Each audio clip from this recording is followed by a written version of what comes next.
आवर्त सारणी periodic table.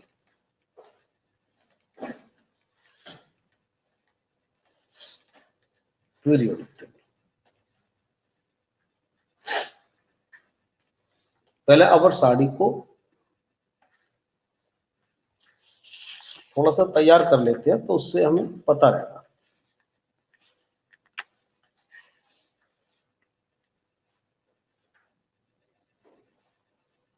जो आवर्त सारणी की लुक रखी गई है उसमें जो पहला कॉलम बनाया है, पहला कॉलम,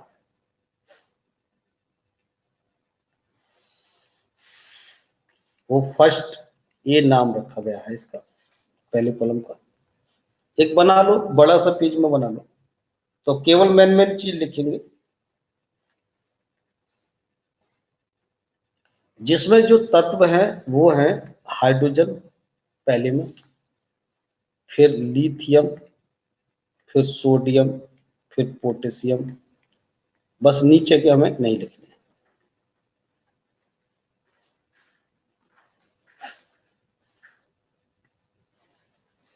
जैसे नीचे KRBCSFR ये आएगा, तो यह जो आ रहा है ना, ये सीजियम है। ये सीजियम को कर लीजिए। ये जो लाइनें हैं इस तरह से, जो पड़ी लाइनें हैं, ये होते हैं आवर्त, और जो खड़ी लाइन होती है वो बोले जाते हैं ग्रुप। इनको ग्रुप कह लीजिए, वर्ग कह लीजिए, समूह कह लीजिए। खड़ी लाइनें समूह ग्रुप कहलाती है, और जो पड़ी लाइनें हैं ये कहलाती है आवर्त। आवर्त कह लीजिए, पीरियड कह लीजिए। तो पीरियड जो होते हैं 1 2 3 4 5 6 7 आवर्त में बांटी गई है, यानी 7 आवर्तों में पूरी आवर्त सारणी है।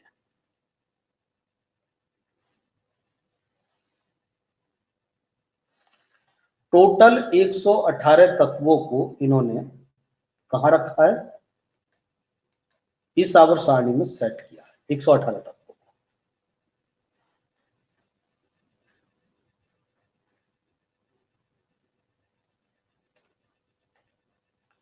फिर आता है इसके बाद में सेकंड। अब सेकंड ए जो चालू किया है इन्होंने, वो हाइड्रोजन से नहीं चालू किया, वो लिथियम से चालू किया सेकंड वाला, क्योंकि पहले आवर्त में कोई और आता ही नहीं है ही नहीं। तो ये यहां से चालू किया है बेरियम से। बेरियम, मैग्नीशियम और कैल्शियम, बाकी मत कीजिए, कैल्शियम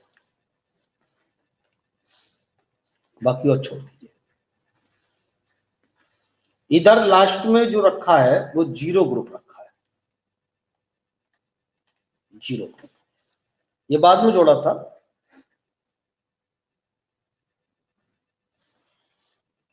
जीरो ग्रुप में कौन सा है?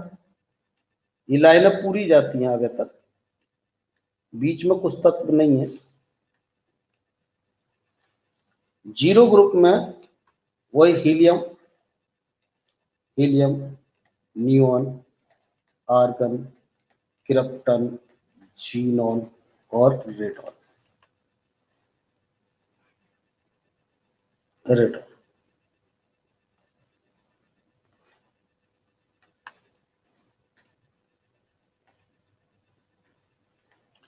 बीच में जो रखे हैं इन्होंने, जैसे यहां एक छोड़ दिया, ऐसे ही इधर भी कुछ छोड़ रखे, कुछ छोड़ करके ये रखे हैं। एक एक ऊपर का आवर्त सब में छूटा हुआ है।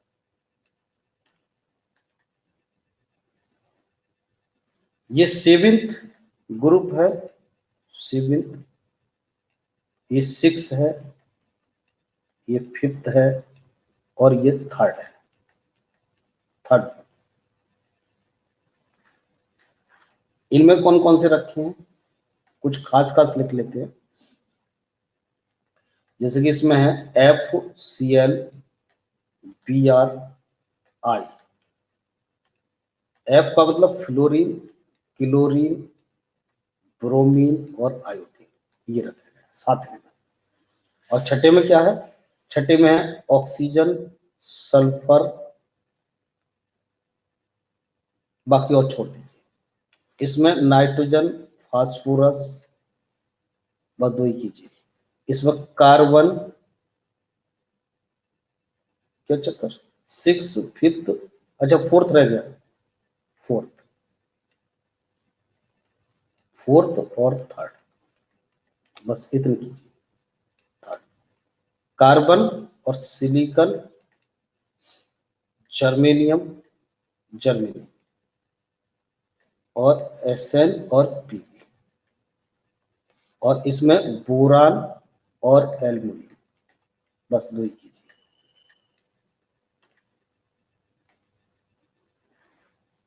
और इससे पीछे जो है काफी गड्ढे में जाकर के, यानी तीसरे आवर्तक कुछ नहीं है यहाँ तक, इससे नीचे हैं जितने भी हैं। तो नीचे मतलब यहां पर है, नीचे जाके कौन कौन से हैं? यहाँ तो है जिंक, कैडमियम, और पारा, ये है पारा, और इसमें है कॉपर, सिल्वर, गोल्ड, और यहाँ है निकेल। ये तीनों एक साथ है बीच में, लोहा, Fe, कोबाल्ट, निकेल, तीनों एक साथ है।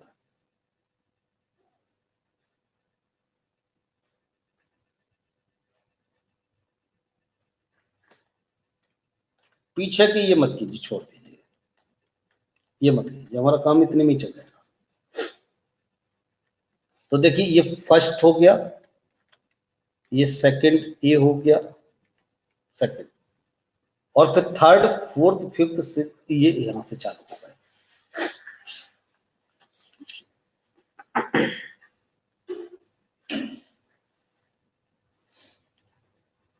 ये बीच वालों को नाम मत दीजिए कुछ भी। ऐसा था कि वैसे तो 8 ही ग्रुप थे में, 8 में 7 ये हो गए, और ये 8वां ग्रुप था ये वाला।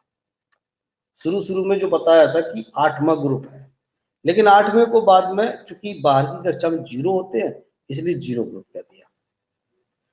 ऐसे 7 वाले में बाहर की कक्षा में इलेक्ट्रॉन कितने होते हैं? 7 होते हैं। छठे वाले में 6 होते हैं, 5वें वाले में 5 होते हैं, चौथे वाले में 4 होते हैं, और 3 वाले में 3 होते हैं। यानी जो जिस ग्रुप में है उसकी बाहर की कक्षा में उतने इलेक्ट्रॉन होते हैं। तो इसी आधार पर लास्ट वाले को 0 कर दिया। अब बाद में जब इनको और ज्यादा डिटेल किया, तो जैसे किताब के दोनों पन्ने इधर उधर खोल देते, ऐसे खोल दिया। तो फिर क्या किया, जैसे फर्स्ट ए इसको कर दिया, तो फर्स्ट बी इसको कर दिया, ये फर्स्ट बी ऐसे इसको कर दिया, फर्स्ट बी सेकंड बी, कुछ नहीं करने की जरूरत नहीं है, ऐसे कर दो। तो ये वाले जो तत्व थे इधर वाले, जिनको तो बोला पी ब्लॉक के तत्व। पी ब्लॉक के तत्व इसलिए बोला कि जो लास्ट का इलेक्ट्रॉन जब एंटर करता है वो पी ब्लॉक में जाता है। और ये जो बोला ये थे एस ब्लॉक के तत्व, क्योंकि यहां पर एस ब्लॉक में जाता है लास्ट इलेक्ट्रॉन, एसपी। और ये जो नीचे गिरे हुए हैं इनको बोला था डी ब्लॉक के तत्व, डी ब्लॉक के तत्व।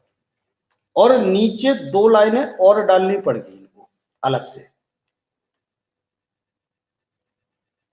इनके तत्व नहीं लिखने, इनकी केवल ऐसी नाम लिख लीजिए, क्या बोलते हैं इनको। एक का नाम इन्होंने रखा था लैंथेनाइट,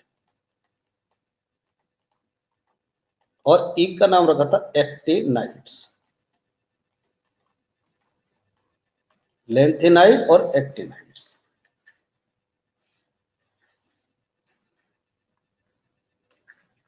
लैंथेनाइट इन्होंने कहां रखा? 6 वाले में, 6 वाले में लैंथेनाइट रखा था यहां पर, और ये तो रखा था यहां पर लैंथेनाइट, क्योंकि यह जगह नहीं थी। और एक्टेनाइट को रखा था यहां पर, एक्टेनाइट। यानी ये कह सकते हैं कि लैंथेनाइट जो है वास्तव में वो 6 आवर्त में आते हैं, और 3rd बी ग्रुप में आते हैं। फर्स्ट ए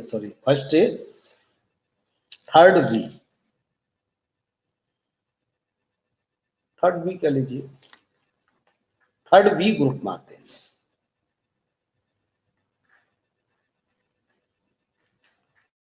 और थर्ड बी में सेवेंथ वाले में आते हैं एक्टिनाइड।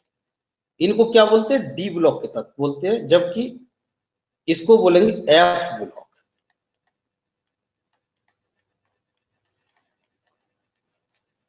ये एफ ब्लॉक के तत्व बोले जाते हैं। तो एस पी डी एफ, ये दोनों के दोनों एफ ब्लॉक के तत्व। पूछ लेता है एस ब्लॉक के तत्व क्या होते हैं? ये क्षारीय मृदा धातु होती है। पी ब्लॉक के तत्व अधातु होती हैं सबकी सब। और डी ब्लॉक के तत्व को हम संक्रमण तत्व भी कह देते हैं। संक्रमण तत्व इसलिए कह देते हैं कि इसका इलेक्ट्रॉन इधर उधर को भागता रहता है, इसलिए इनको संक्रमण तत्व भी बोल देते हैं। अब देखिए परमाणु क्रमांक की अगर हम बात करें इसमें, तो हाइड्रोजन का परमाणु क्रमांक क्या होगा? 1 होगा, 1। और हीलियम का 2 होगा। 2 के बाद फिर ये 3, 4, 5, 6, 7, 8, 9, 10 इस तरह चलेगा। 11, 12, 13, 14, 15, 16, 17, 18। इनके परमाणु क्रमांक तो याद कर ही लीजिए सबके। अब देखिए दूसरी चीज पता लग जाएगा, एक में कितना जोड़ा? ये तो यहाँ तो 2 ही हैं। इसके बाद में फिर 7 जुड़ेगा, फिर 7 जुड़ेगा, आगे जोड़ते चले जाएंगे इस तरह से। तो एक लेड का कर लीजिए, लेड देखिए आ रहा है, लेड का कितना होता है? 82 होता है ना, 82 होता है। लेड का परमाणु क्रमांक 82वें नंबर पर है। सबसे भारी धातु कौन सी है इसमें? ऑस्मियम। लोहे के नीचे आएगी ये, ऑस्मियम ही आएगी। ऑस्मियम और लिख लो, ऑस्मियम OS। इसका परमाणु क्रमांक है 76। ऑस्मियम का 76 सबसे भारी धातु। और कठोर धातु प्लेटिनम। निकेल के नीचे है प्लेटिनम, इसको लिख लीजिए प्लेटिनम। इसका परमाणु क्रमांक 78 प्लेटिनम।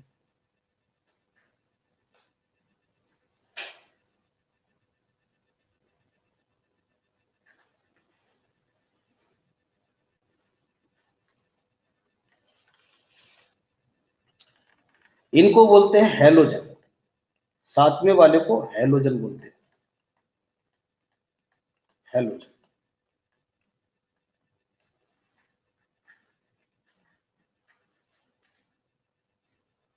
ये फर्स्ट और सेकंड ये होगा क्षारीय मृदा धातु, क्षारीय मृदा धातु।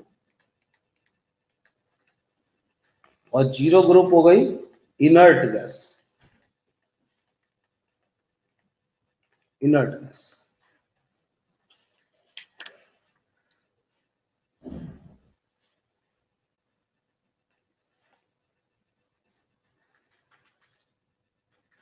और दूसरे और तीसरे आवर्त के तत्व ये बोले जाते प्रारूपिक तत्व, प्रारूपिक तत्व। क्योंकि जितने भी तत्व हैं वो इन्हीं पर बेस होकर के चलते हैं। देखिए परमाणु क्रमांक याद करने को इन्हीं दोनों के बोले, इन्हीं के आधार पर सारा काम हो जाता है लगभग। तो ये प्रारूपिक तत्व बोले जाते हैं। सेकंड और थर्ड आवर्त के तत्व प्रारूपिक तत्व।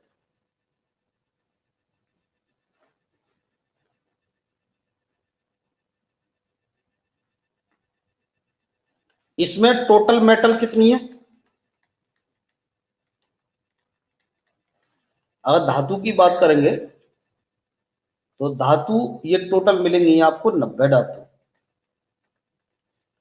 टोटल 90 तत्व ऐसे हैं जो धातु होते हैं इसके अंदर। 118 में से 90 धातु हैं। बाकी अधातु है।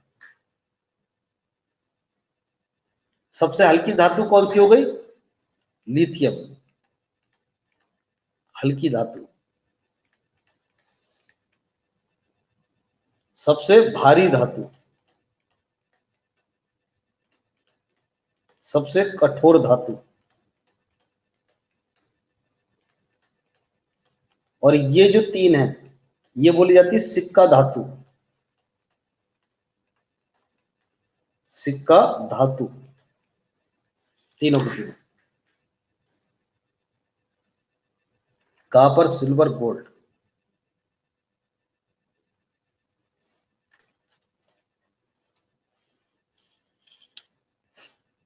ये द्रव धातु हो गई, Hg, द्रव धातु। अब आप भी देखिए Au का नहीं पता, सोने का परमाणु क्रमांक नहीं पता, तो प्लेटिनम का तो पता है ना 78, तो 78 होगा, इसका 79 होगा, 79, इसका 80 होगा, 81 वाला हमने छोड़ दिया, 82 हो गया प्लेट का।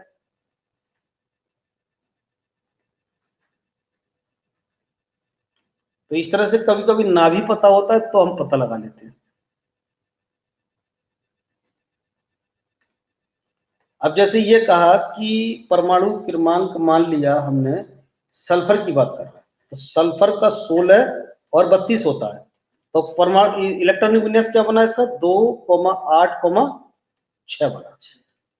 तो 2,8,6 जो लास्ट इलेक्ट्रॉन है, लास्ट जो कोष है 6, वो क्या बता रहा है कि ये छठे ग्रुप में है। देखिए सल्फर कौन से में है? छठे वाले में। और ये जो तीन इसके पार्ट हुए 2,8,6 कोष जो हुए, ये क्या बता रहा है कि ये आवर्त तीसरे आवर्त में। देख लीजिए ये कौन सा आवर्त हो गया? तीसरा ही हो गया ना। पहला वाला तो ये हो गया, पहला, दूसरा, तीसरा। देखिए तीसरे में पड़ा तीसरे में। तो ये उतने ही पार्ट हो जाएंगे इसके जितने इसमें आवर्त हो। ये आवर्त बता रहा है। तो पूछ लेगा कि सल्फर में आवर्त कितनी है? कौन से आवर्त में? थर्ड आवर्त में। इलेक्ट्रॉनिक विन्यास से पता लग जाएगा थर्ड आवर्त में। और ग्रुप में कौन से में? 6 में, क्योंकि लास्ट इलेक्ट्रॉन जो जा रहा है वो 6 में जा रहा है। अब कोष उपकोष में कौन से हैं? तो 6 को भी कैसे करेंगे? पहले तो S में डालेंगे 2 इलेक्ट्रॉन, फिर P में जाएंगे कितने? 4 इलेक्ट्रॉन, 1, 2, 3, 4 इलेक्ट्रॉन P में गए। तो कौन से कोष में गए? लास्ट P में गए।